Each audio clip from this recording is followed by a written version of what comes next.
All right, as people are loading in, I'm just going to start with an introduction. Thank you again so much for joining us.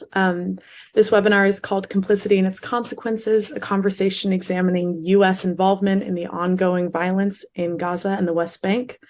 We are very excited to have three very esteemed guests with us today who are going to be speaking, giving their insight. If you would like, please introduce yourself in the chat feature and tell us where you're joining from. It's often very encouraging to hear how many of our constituents are joining from across the US and around the world. And if you'd like to ask any questions to our guests, please use the Q&A feature at the bottom of your screen. We'll address those questions at the end of this session, but try to use the Q&A feature rather than the chat.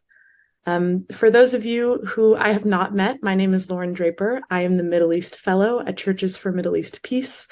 If you're unfamiliar, or this may be your first webinar, Churches for Middle East Peace is a coalition of more than 30 national church communions and organizations working to encourage U.S. policies that actively promote just, lasting, and comprehensive resolutions to conflicts in the Middle East.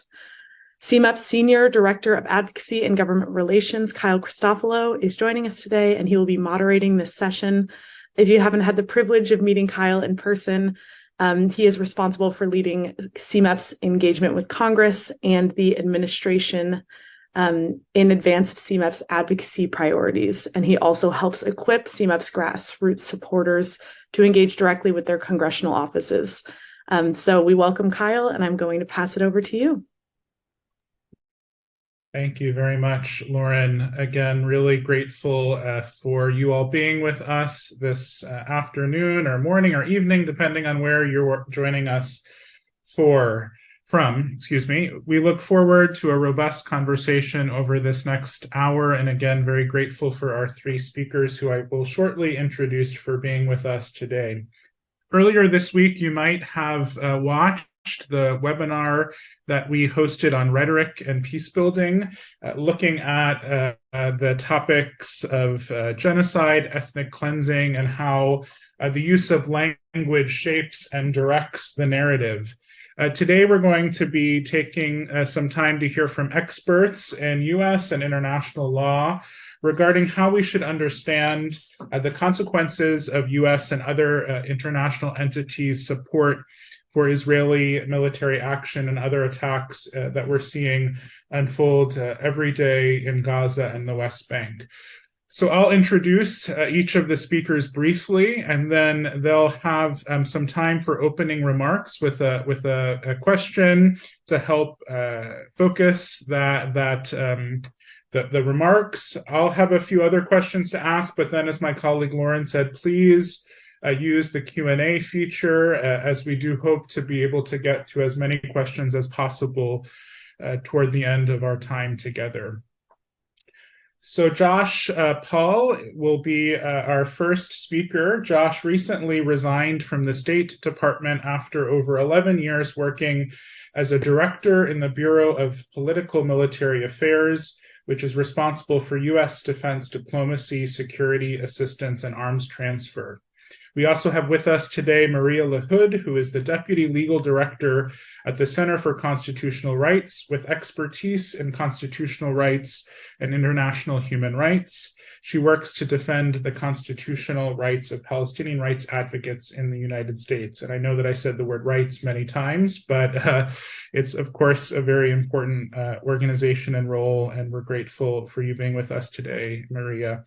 And then Craig Mokhiber will be our final speaker today. He is an international lawyer, activist, and specialist in human rights law, policy, and methodology.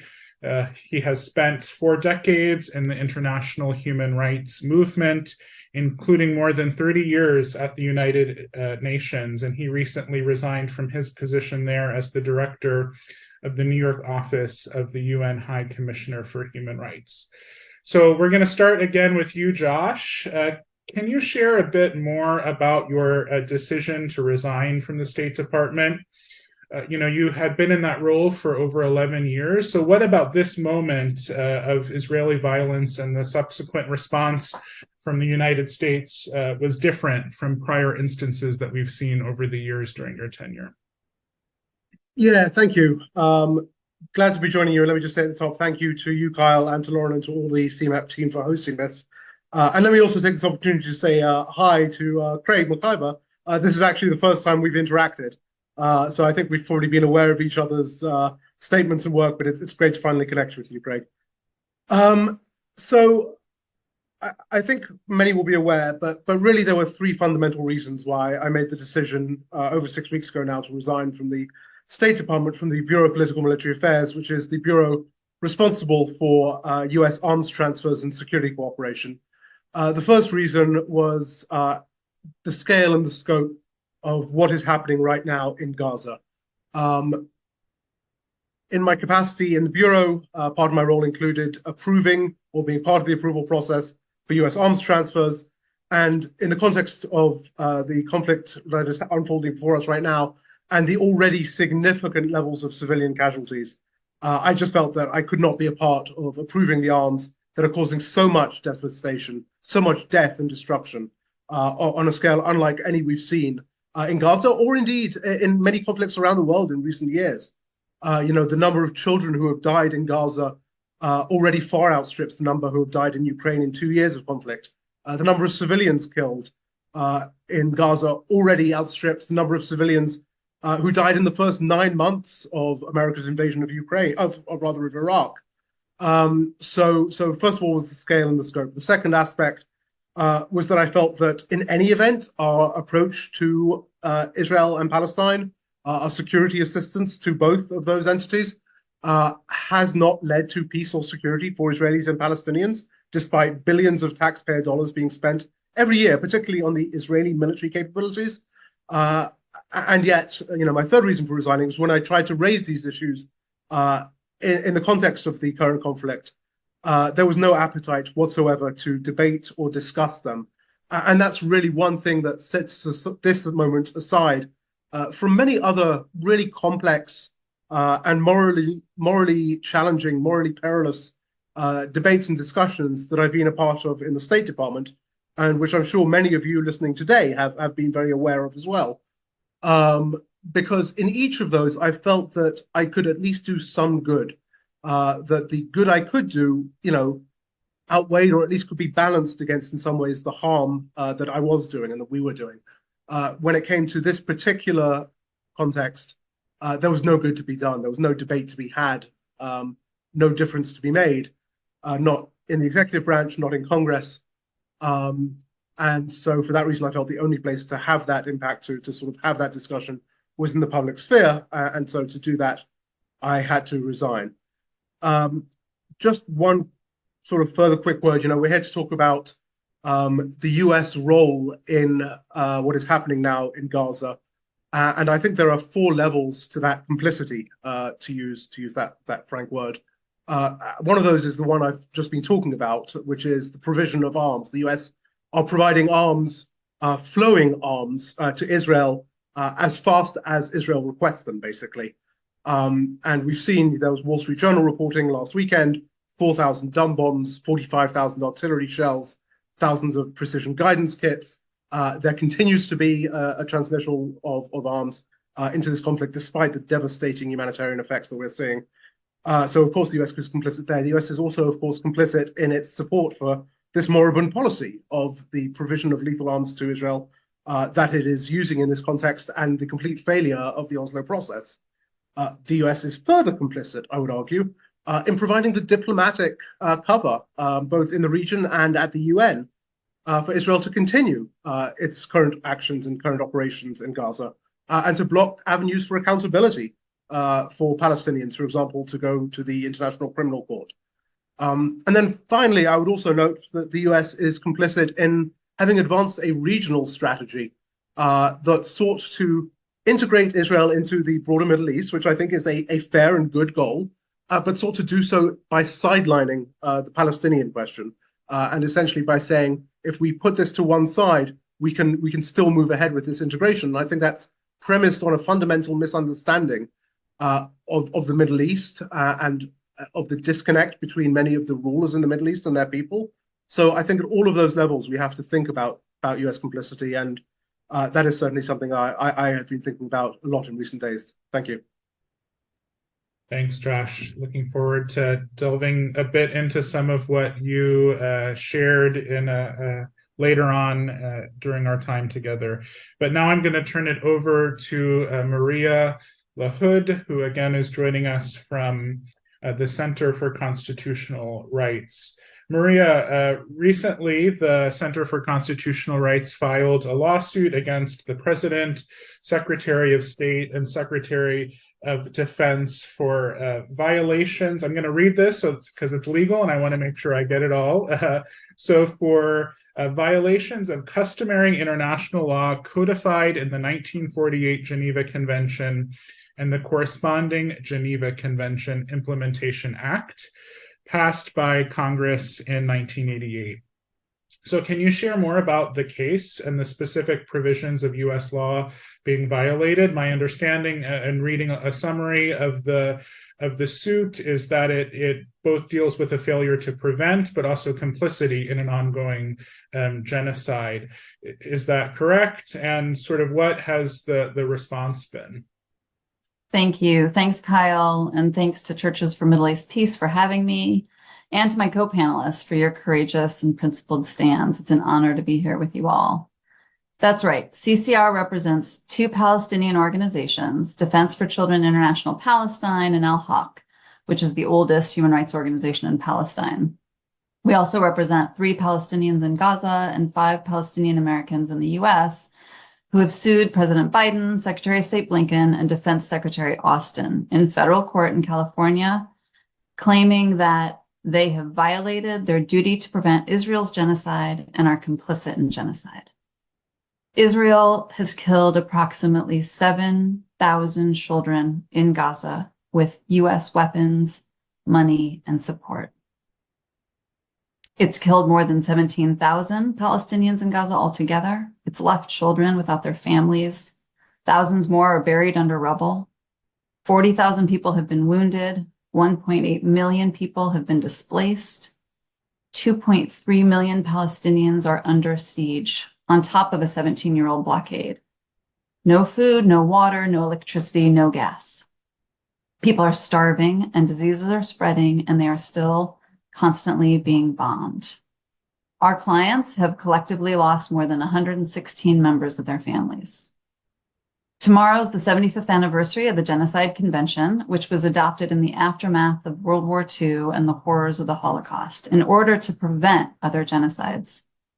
The Genocide Convention codified customary international law, which not only prohibits genocide and complicity in genocide, but also imposes a duty on third parties to take all reasonably available measures to prevent genocide.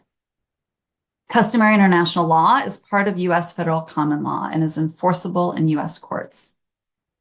Genocide means certain acts committed with the intent to destroy in whole or in part a national, ethnic, racial, or religious group as such. Israeli official statements of intent have been loud and clear from the start. They've said they want to eliminate everything in Gaza, calling people human animals and telling them all to get out, confessing that in bombing Gaza, the emphasis is on damage, not on accuracy. Their genocidal acts include killing, causing serious harm, and deliberately inflicting conditions of life calculated to bring about the group's destruction. So Israel's committing genocide with unconditional military, financial, and diplomatic support from the United States. The duty to prevent genocide arose as soon as the U.S. learned that there was a serious risk that genocide would be committed, so it doesn't even require a finding of genocide. The U.S. has a heightened duty to prevent, given the significant capacity it has to influence Israel with its free flow of weapons, money, and diplomatic support, like Josh mentioned. So we have a couple examples even of the ability to influence. Biden boasted that he got Netanyahu to pause attacks to get 2 American Israelis out of Gaza.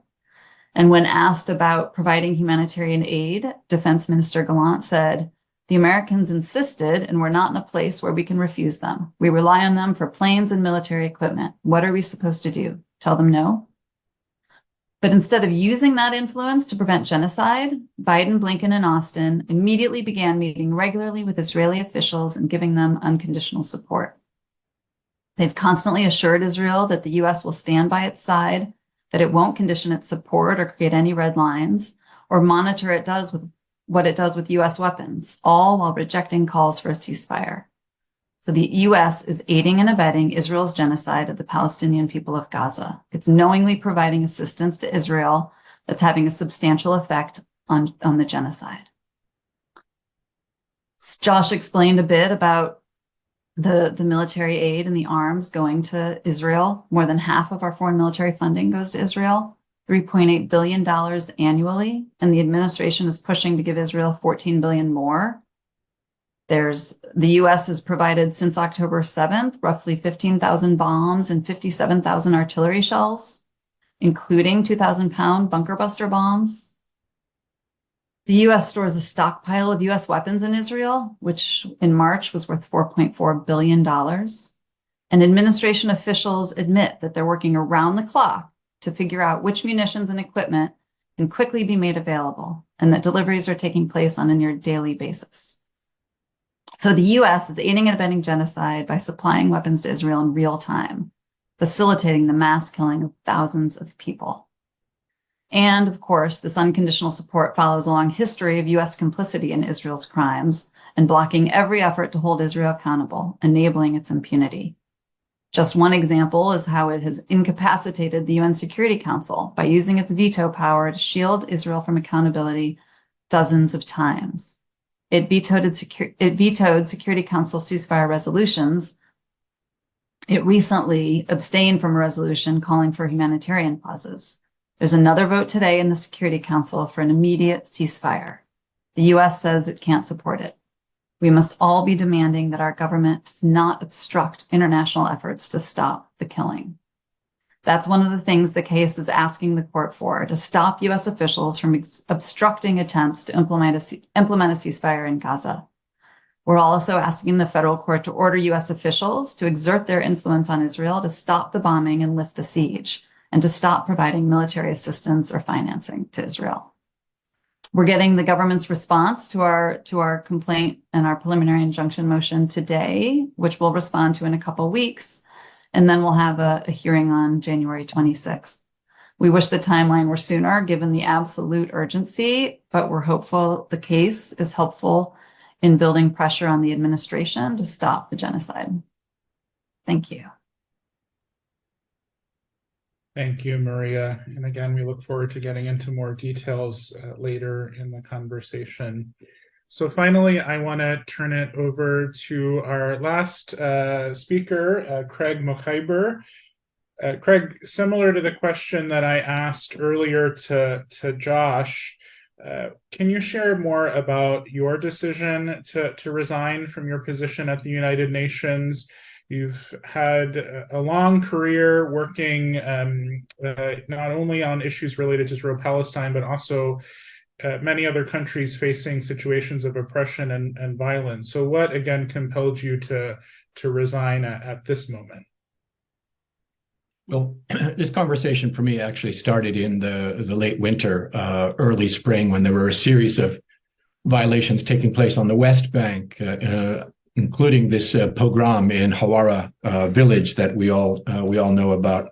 And what I thought was a very trepidatious and weak response from the political side of the House at the United Nations. The UN human rights mechanisms, which are independent, normally have been responding in, I think, a very principled way, but the political side of the House was dropping the ball in what I saw to be really a trend.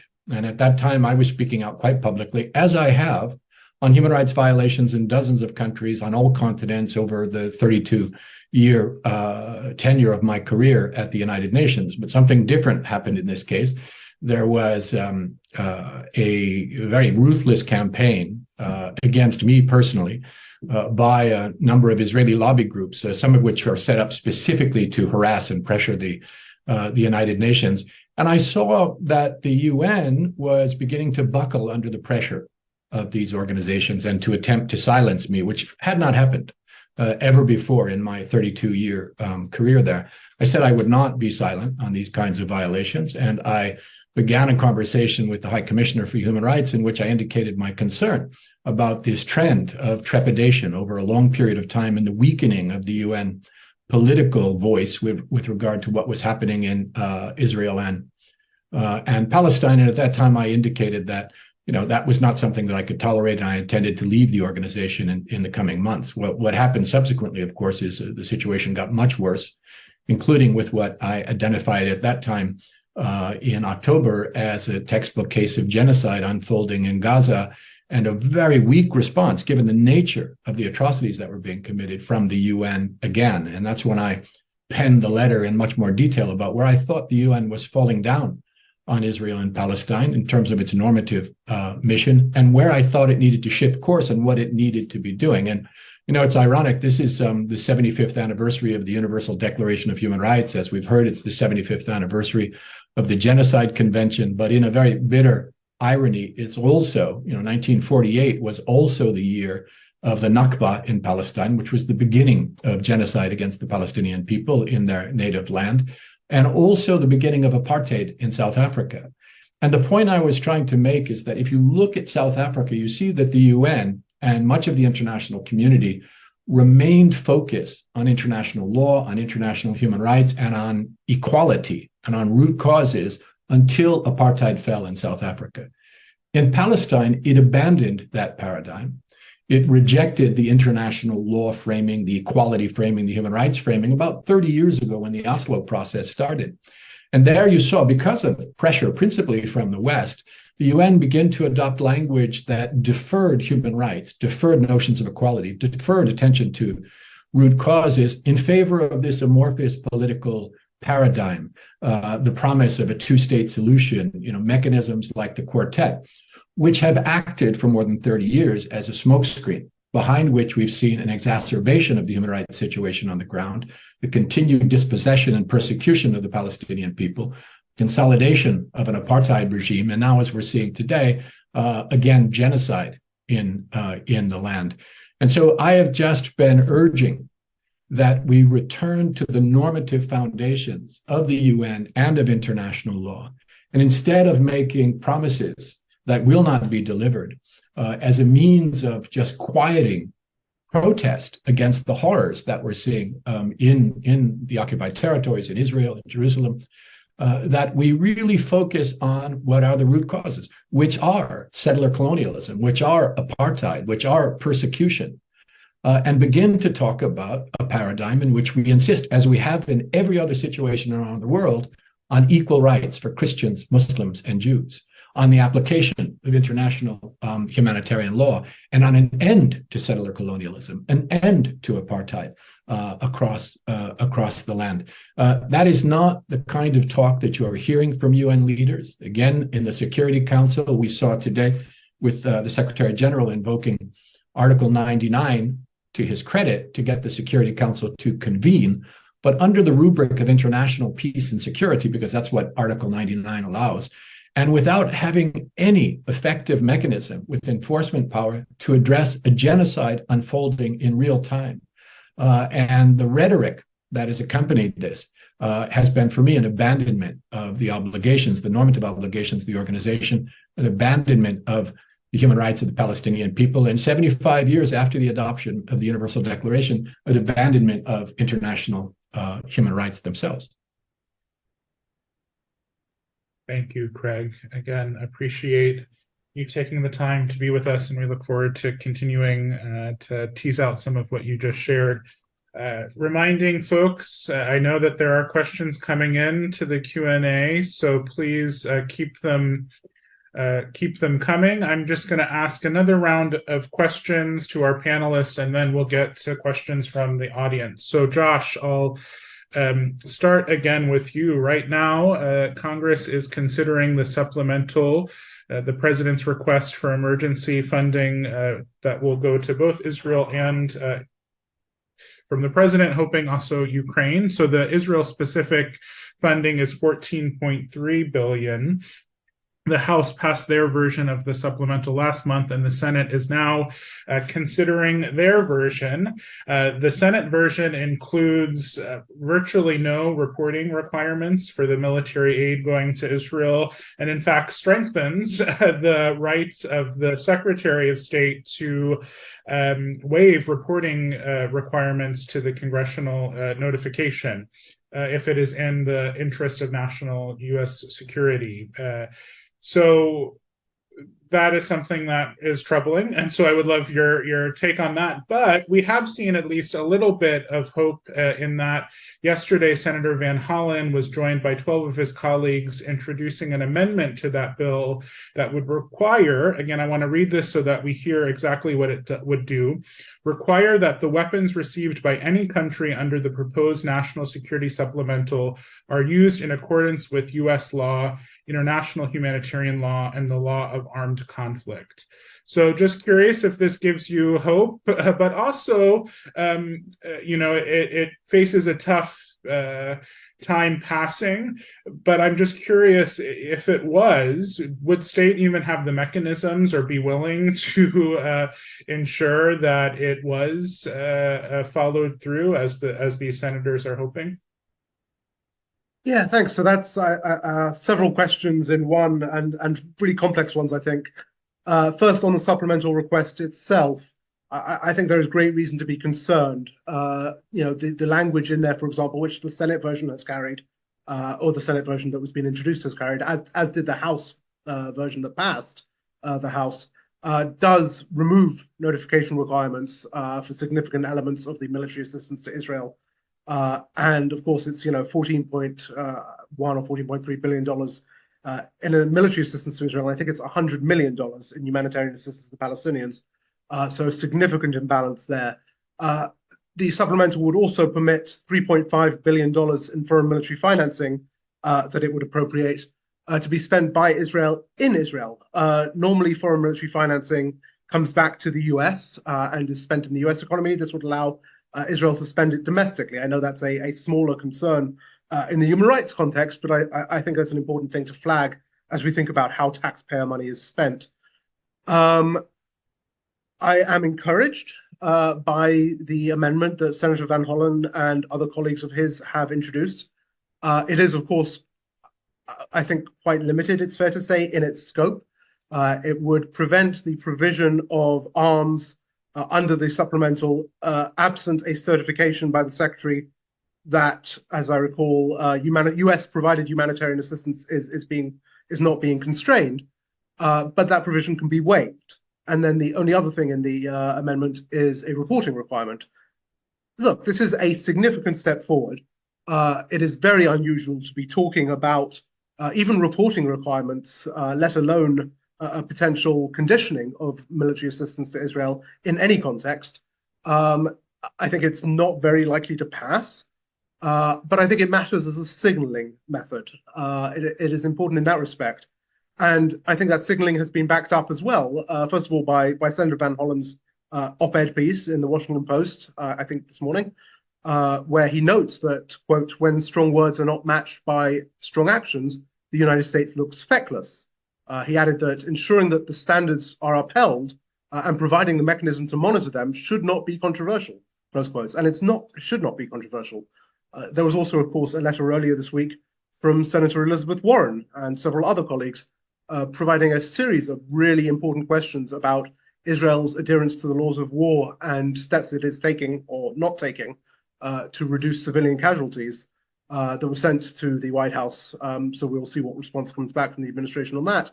And I think this is important because I think it speaks to what I truly believe is a sea change. If you look at the public polling, certainly on a generational basis and on a partisan basis, but also more broadly, there are more Americans who are opposed to the actions that Israel is taking now in Gaza and to US lethal support for those actions than there have ever been in any previous conflict or any previous flare-up. And I think that points to a real shift in where the US public is. It's not yet been reflected in where the US polity is and where US elected and appointed officials are. I think at this point we're somewhere around between 45 to 50 members of Congress who have called explicitly for a ceasefire. That's not nothing, but it's still less than 10% of members of Congress, House and Senate included. So there's a long way to go. And unfortunately, I don't think that this sea change is going to come in time for the people of Gaza in the current conflict. I think it does point to an encouraging future, and we should take hope in that. But there will be a lot of work that needs to be done to connect, where the American public is to where the American sort of political leadership is. So I think we can be hopeful, but we can be hopeful and work on it is the answer there. And then finally, regarding the specific reporting requirements in the Van Hollen Amendment, your question was, I think, does the Department of State have mechanisms to ensure weapons that we provide are used in accordance with international law? And the answer is, shockingly, not really. There is end-use monitoring, quote unquote, for US arms that are transferred to partners around the world. That end-use monitoring is entirely focused on did the arms reach the people that they're supposed to reach in terms of the military units? Have they been held by them rather than being illicitly transferred to someone else? And have they not been re-engineered or reverse engineered? End-use monitoring does not actually look at end use. And the track record here is that the US will say, well, we can't send diplomats into conflict zones to actually go and check. And that was certainly one of the excuses we used in the context of the Saudi-led coalition conflict in Yemen. There is certainly a lot of good NGO reporting. Amnesty International had a report last week that specifically linked US-provided Joint Direct Attack Munition, JDAM, guidance kits to a couple of civilian casualty incidents in Gaza, where a family was wiped out in its home with no Hamas people present. So there are outside reporting mechanisms. When it comes down to the US government's ability and frankly willingness to look into this question, I would be much more skeptical. Thank you. Thanks, Josh. And I know that there were many questions packed into that one, so appreciative.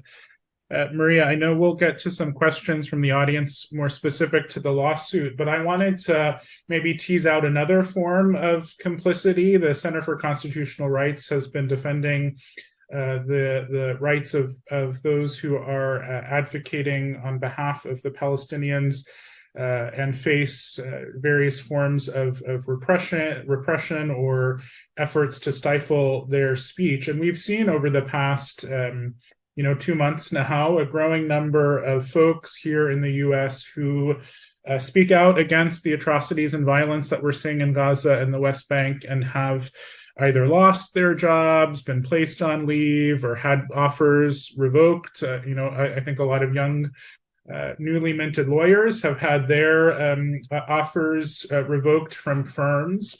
So can you speak more on this? I mean, should we see this as another sort of form of complicity, right? Not just aiding, but also stopping those who are trying to speak out against what we're seeing? I do think it's a form of complicity. People who are silencing and punishing criticism of Israel's genocide are supporting it. They're at least morally culpable, if not legally. More than 80 people have been fired from their jobs that we know of for speaking out. Students are being doxxed, harassed, blacklisted. Trucks are going to their schools or neighborhoods with huge photos of them, calling them anti-Semitic. Some students for Justice in Palestine clubs and Jewish Voice for Peace clubs have been banned at their universities. Justice and peace banned. The FBI is visiting Palestinian and Muslim community members. A 6-year-old was stabbed to death and 3 college students were shot due to anti-Palestinian racism and Islamophobia. So CCR has been inundated with reports of suppression. Palestine Legal, who we work closely with, has received over 800 requests for legal support since October 7th. There have been concerted efforts over the years to falsely conflate falsely conflate criticism of Israel with anti-Semitism, and to falsely conflate advocacy for Palestinian rights as support for terrorism. And those efforts have really erupted recently. So these attacks are both a result of Israel's dehumanizing of Palestinians, being echoed by government officials in the US, and they're a part of a concerted effort to silence criticism of Israel to permit the genocide to continue. It's all part of the same project. The congressional investigations of university presidents that we're seeing must be seen in this McCarthyist context. Politicians are falling all over themselves to show their support for Israel and to silence criticism. Last week, Congress passed a resolution stating that denying Israel's right to exist is a form of anti-Semitism. And this week, they passed another one stating that anti-Zionism is anti-Semitism, which is simply false. Israeli officials are actually committing genocide that US officials are actively aiding and abetting. And nobody's investigating them. Nobody's trying to stop them in the government. Calls to stop the genocide and calls for liberation, equality, and justice are simply not anti-Semitic. And conflating anti-Zionism and anti-Semitism undermines the necessary fight against all bigotry. All of this has been made possible because Israel and its apologists in the US have been laying the groundwork for years, attempting to suppress criticism of Israel. They've put tens of millions of dollars into suppressing BDS, for example, including being behind anti-boycott laws that 34 states have passed. But just as the suppression has skyrocketed in the past 2 months, so is the movement for Palestinian liberation. Look at the huge protests we've seen. We all need to be out on the streets protesting.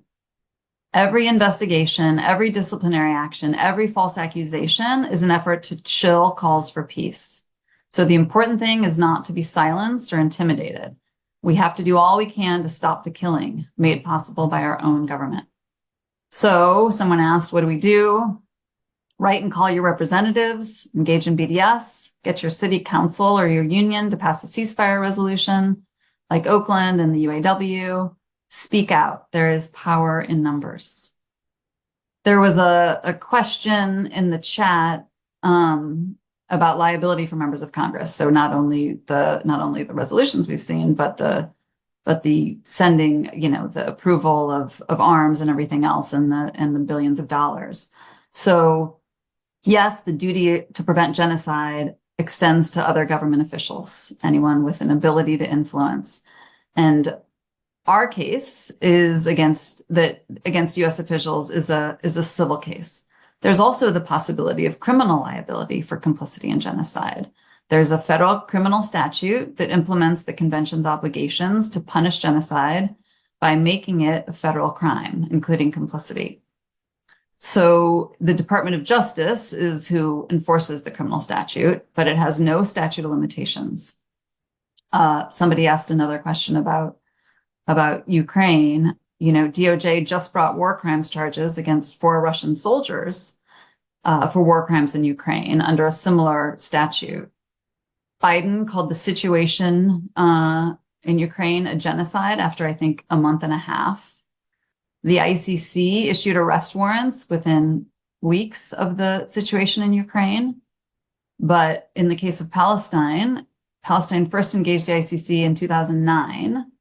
It accepted the court's jurisdiction in 2015. The prosecutor didn't open a case until 2021. And to this day, no arrest warrants have been issued. So, yeah, I'll leave it there. Thank you. Thank you. Craig, I want to turn it to you next, and I'm going to combine a question that I had thought of with one from the audience, because I think it maybe gets at it a little bit better. You had talked during your opening remarks of wanting, the UN to return to its normative foundations, and we know that U.S. actions are an inhibitor to that happening. So there was a question in the audience. Let me pull it up again. About how we might press member states at the UN to take more actions, even when the US continues to veto the Security Council resolutions. The question noted that the General Assembly has called for arms embargoes against apartheid South Africa and even against Israel in 1982. So how might the global society pressure UN and its members to at least call for an arms embargo, given the serious crimes of genocide? Well, that's a very good question. I have to say that for me, the model is the anti-apartheid movement in South Africa. that I've said we really need to return to that approach in the UN and around the UN as well. Of course, the challenge is that the US wields more than, it's not one country, one vote. It is in the UN Charter, but in reality, the US wields a disproportionate amount of influence because of its political power, more broadly, because of its influence over the budget in the United Nations, and because of the tendency of another of Western countries to line up very quickly when the US pressures them to do so. It isn't just the US that's been complicit in this genocide, it's also the UK and a number of European countries that have been sort of marching in lockstep with the US in justifying this genocide and in protecting Israel against accountability. So that is a real challenge, but it also means that the front lines are very much here in the United States. There are other things that can be done. I want to say first that in a case like this, where you have such a clear and compelling prima facie manifestation of both acts of genocide and genocidal intent, as Maria said, if legal accountability is not pursued and secured, in addition to this, representing this intolerable abandonment of the victims on the ground, everybody has something to lose here, the entire world. 8 decades of legal developments in the concept of genocide, the Genocide Convention itself could be eroded beyond repair. After this, who's going to dare to invoke these principles of international law if you've basically got a statement from the West led by the US saying these will not apply to us or to our allies? That will be the end of the hope of persecuted people, that they can use these things in the future. So, this is a fight not just to save the Palestinian people, it's the fight to save the framework of international law from the political corruption from which it's suffering now. And, as Maria said, the Genocide Convention doesn't just prohibit genocide, it prohibits complicity under Article 3.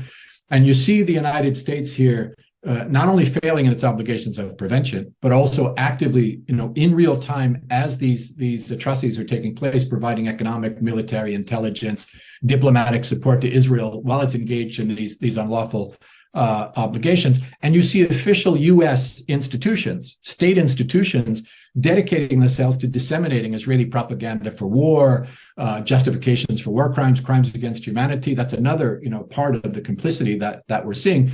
And of course, at the UN, and this brings us to the UN mechanisms themselves, the US repeatedly deploys the use of its veto in the Security Council, even to prevent a ceasefire. The last time it did this, weeks ago, since they blocked a ceasefire, the United States veto blocked a ceasefire, thousands of more of civilians have been massacred. That could have been stopped if it were not for the US veto. And today, the US is then in this latest session of the Security Council called by the Secretary General in invoking Article 99, rarely invoked. The US has already in the Security Council flagged that it will oppose this, and they've postponed the vote to try to allow more time to try to convince the Americans not to veto it, so that the genocide can be stopped at this stage. You also have the U.S., using its pressure on actors across the UN system. This I saw throughout my career, to be silent on Israeli atrocities. So it's not just in the Security Council, which of course is the only body that has enforcement power in the UN, but also in the Human Rights Council. They put pressure on independent special rapporteurs and treaty bodies, on the Office of the High Commissioner for Human Rights, on the UN Racism Program, to be silent about atrocities perpetrated and to not work toward accountability for crimes committed by Israel. And by the way, this is only done with regard to Israel. You don't even see this kind of activity with regard to American human rights violations, where the U.S. will sometimes even invite rapporteurs in and have an open conversation, but the U.S. will prevent and will deploy its very considerable economic and diplomatic resources, including its global network of missions around the world, to prevent accountability for Israeli atrocities. This is not just in the current genocide, but this goes back decades and decades and decades. And so this is real complicity in legal terms under international law. And it needs very much to be pursued. The abandonment of the Oslo paradigm, I think, is so urgent because that's what moved us away from accountability, moved us away from root causes, moved us away from human rights. And we need to catch up. And if we had stayed the course in that regard at the international level, we would by now have anti-apartheid mechanisms at the UN that civil society actors and churches and others could be working in solidarity with, as they did with anti-apartheid mechanisms at the UN during apartheid in South Africa as well. So that's where the shift needs to take place. And you know, I'm with Maria on this. There are a lot of things that can be done. By the way, another thing you can do is support CCR. CCR, the Center for Constitutional Rights, is playing an absolutely essential role in advancing the agenda of accountability for the genocide that is unfolding, and it's more important than ever. The other thing I want to say here, and I just sort of provoked by Maria, is that, you know, I have not in my career seen such a brutal and organized campaign of persecution of human rights defenders in the United States, and by the way, in other Western countries as well, as I'm seeing now. You know, the effort to silence students, to silence human rights defenders, to silence peace activists who are speaking out against the genocide that is happening in Palestine is really unprecedented. It goes, it is, I think she's right, a new kind of McCarthyism, but a very, very brutal one indeed. And the reason for that is because when people actually hear about what's happening in reality, which they will not hear from, let me say it again, complicit corporate media stations in the United States that are just parroting the talking points of Israel in many cases, I'm afraid. You know, this is what they fear the most. You know, I'm reminded that the media has obligations as well, and private corporations that are providing weapons and other forms of support technology while genocide is unfolding, while crimes against humanity, war crimes, ethnic cleansing, while all of things are happening. There has to be accountability also for those corporations. And I remember very well that there have been times in history where media that have participated in incitement and in the broadcasting of propaganda for war and discrimination and hatred have been held accountable, starting with Julius Streicher at Nuremberg, for his anti-Semitic publication encouraging the genocide of European Jews, but also more recently in Rwanda, where Radio Mille Collines figures and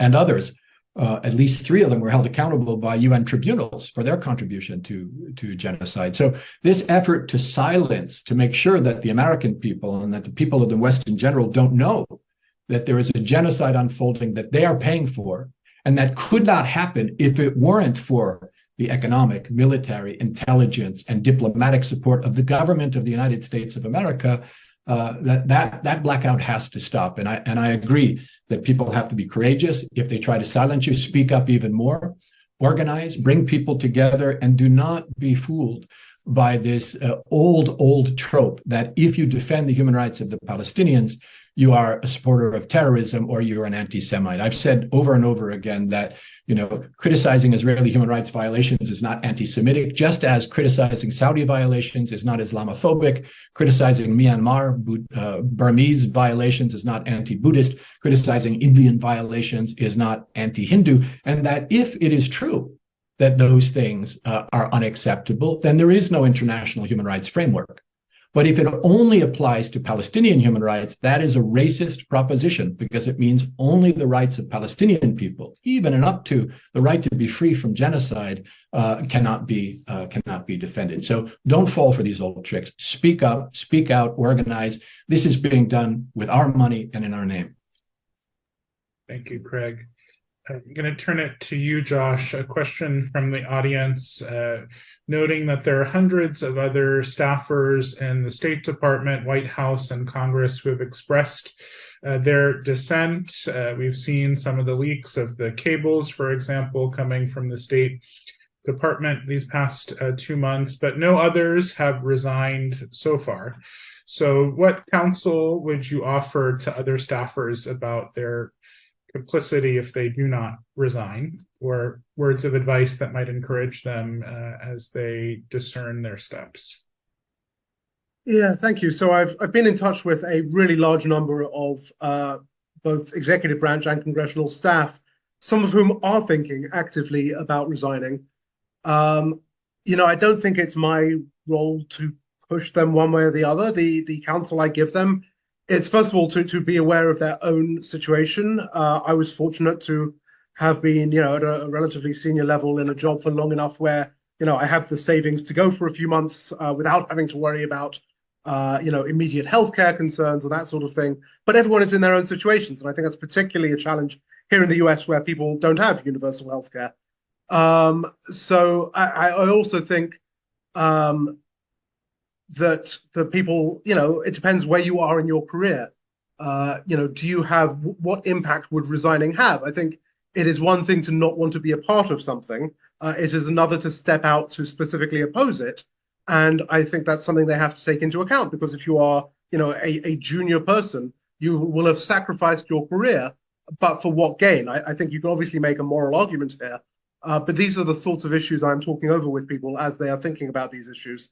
I would not want to speak for any of them. I think there may very well be more resignations in the coming days, weeks. But I do think that people go into public service in order to do good.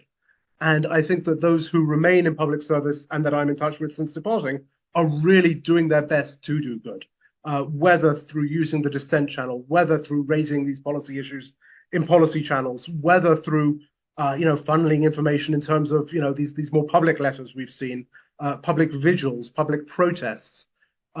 So really my heart goes out to those folks who are still in government and trying to make a difference. And I have every confidence and every faith in each and every one of them that they will make the right choice based on where they stand. Thanks, Josh. So we are nearing the end of our time this afternoon. We have a couple of more minutes. So again, just really want to thank Josh, Maria, and Craig for being with us today.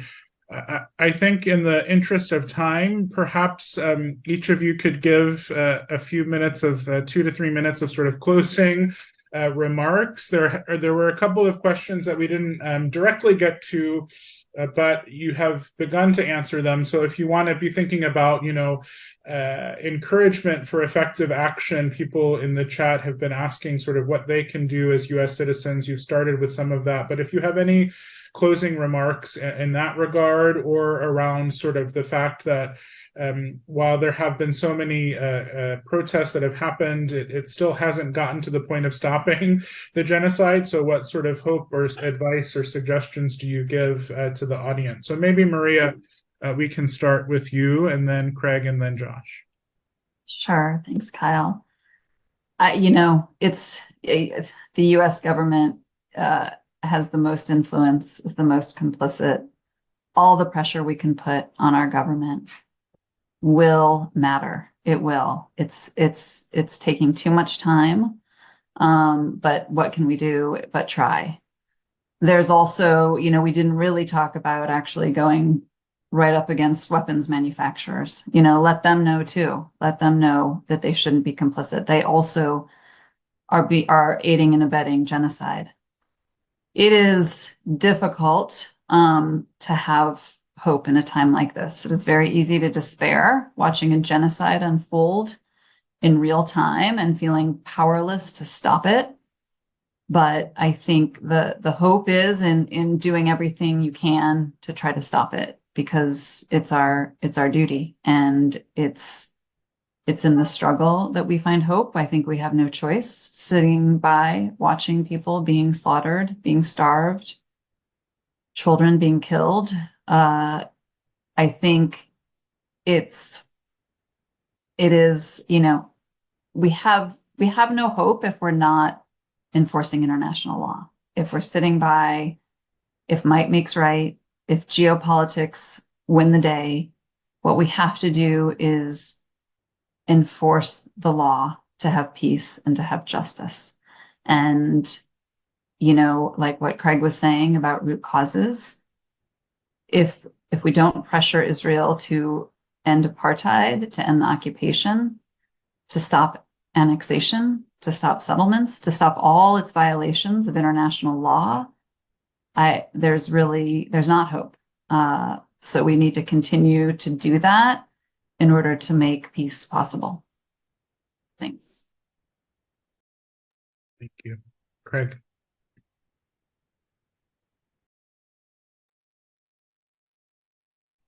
Well, I mean, I absolutely agree with everything that we've just heard. I think the big challenge here is that official institutions are captured to varying degrees. That's true of U.S. government institutions, where the influence of, weapons manufacturers, of APAC, of other organizations that are not interested in human rights and peace and equality, or even the well-being of the United States necessarily, are more influential than the voice of Americans who are demanding a decent foreign policy. So that means that the pressure that comes from the public has to be greater than the money and the pressure that is coming from those forces. We've seen this before. I'm old enough. I entered the international human rights movement in the anti-apartheid movement more than 40 years ago, at a time when the United States government was on the side of apartheid South Africa openly. And we heard a lot of the same kinds of tropes at that time about why the U.S. needed to be on the side of the apartheid regime in South Africa. The same was true of a number of European governments, including the most important ones like the UK. What changed it was the churches. It was civil society, but it was the churches in particular that organized and came together in North America and in Europe to bring pressure to bear on the United States government to make it too difficult for them to continue the policy of supporting apartheid in South Africa. That has to happen here too. We have to bring enormous pressure to bear on the US government, which is the front lines, and by the way, also on the UN to counterbalance the negative forces that pressure the UN and prevent it from taking the principled role that it was set up to take. We have to insist on legal action for criminal accountability, including for complicity, because if these actors who are either perpetrating genocide or supporting genocide are not held accountable, there's nothing to stop this from happening again and again in a downward spiral that will be a very dark chapter in history for the world. We need to all join the anti-apartheid movement. As I've said, this is where most of the hope lends itself. There are websites and organizations that can help you to do that. We need massive demonstrations in civil disobedience. The demonstrations that took place in Grand Central Station and at the Statue of Liberty, led by principled Jewish human rights defenders, demanding a ceasefire, demanding that Israel be held accountable for its atrocities and saying that it's not being done in their name, is a lesson to all of us. We all need to be participating in those things. We need to use peaceful opposition every way we can by participating in boycotts and pressing for divestment, insisting upon sanctions for these gross and systematic violations of human rights to take place, even and especially because they will tell us that you're not allowed to boycott. Imagine that. American citizens are being told that they are not allowed to boycott human rights violations. In the great tradition of boycotts used in the civil rights movement, used with Cesar Chavez and the Farm Workers Union, used with regard to apartheid South Africa. We will boycott. We will organize and participate in boycotts, and we will say that this is not in our name. We need to insist on institutional accountability by government actors. We need to fix the distortions at the international level. The ICC, which has also been politically captured largely by the US, which is not even a party to the Rome Statute, to make sure there's pressure coming from civil society for a more principled approach there. And we need to push for media accountability and corporate accountability as well. They have power mechanisms of government, corporations, the media, and so on. But we have the numbers. And a principled human rights-based approach can turn this around if we stand up and don't allow ourselves to be cowed into silence, whether we are ordinary citizens in the United States or UN actors or US government officials. We cannot allow ourselves to be cowed. This is a critical moment in history, and we all have to speak up. Thank you. Yes, and CMEP over the years has been very troubled by especially the federal legislation trying to restrict the rights of U.S. citizens to engage in boycott. And while there are differences of opinion on CMEP's member communions, we've been very clear that the U.S. citizen should have the right to engage in that level of protest. And so we hope that we will see continued support for that right, but not be attacked by Congress, which has happened in the past. So Josh, if you could give your sort of final remarks, and then we'll pass it to my colleague Lauren to close us for the afternoon. Yeah, recognizing we're out of time, I'll go very quickly, really just 3 or 4 quick things. First of all, as much as this is a legal challenge, this is also a policy challenge. And the fundamental problem here, right, is that US policy is that we support what Israel is doing. We support Israel's quote unquote, self-defense. Again, self-defense doesn't apply in the context of occupation, but we support Israel's operation. We support the goals they are pursuing. And until the White House changes that policy, I think all of these legal challenges will face a very high hurdle. Accountability, right? I mean, that's the big gap here. There is a massive accountability gap, and we've been talking about that for the last hour. I was talking to a colleague in the State Department recently who does not see eye to eye with me on this. And they said to me, why did you think this was, the issue to resign over? I said, well, look, I mean, you don't think that you could see, the Secretary of State indicted for genocide? And they said, by the ICC. And they said, yeah, but who cares? It's the ICC. And I think there's this lack of people feeling that they are accountable. And that is not only, as Craig said, institutions, but it is individuals. And I think we need to start talking very seriously about who we hold accountable below the level of the Secretary of State, below the level of the President. So I think that's an important factor. And then finally, I'll just end on notes. I see someone put a question in the chat. What makes this different? What makes what's happening in Gaza different from Syria? What happened in Syria, which of course was another absolutely brutal set of war crimes by the Assad regime. And what I would say there, one difference, right, is that this is being done with your money by weapons you are providing if you are a US taxpayer. That's what makes it different. We are complicit. Thank you so much. I really, really appreciate the time. Maria, Craig, and Josh, this has been such a deep conversation. For those who might be present and want to share this with your friends or those that you know that weren't able to attend, the link to this webinar will be available on CMEP's YouTube channel by Monday.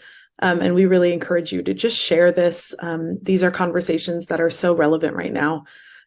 Also, just in response to Josh's final points, there are ways that US taxpayers can act and can converse with your congresspeople and ask for change. We're encouraging people on a daily basis to call their congresspeople, and you can do so on CMEP's website. We're going to drop a link for this in the chat right now. But we encourage you to call on a daily basis, asking for change, asking for a ceasefire, demanding accountability. If you feel unsure how to do that, we're gathering every Monday alongside Kyle, who has been a part of this conversation, who can guide you through how to do that for about 30 minutes. And also we wanted to share that on Monday of next week, we are going to be hosting a Christmas ceasefire service in Washington, D.C. So if you are in the area, we encourage you to come out, make your voices heard, and we're going to engage at the end in a prayer walk, walking towards the White House. So we just really encourage you to participate and take action, whether it is in D.C. or by calling D.C., but demanding action on behalf of all of those in Gaza and the West Bank right now who don't have a voice to speak to the U.S. So with that, I'm going to say thank you so much again to our panelists, and thank you all for joining and for your participation today, for your lovely questions and pointed questions. And we hope to see you at a future webinar. So thank you very much. Have a lovely day.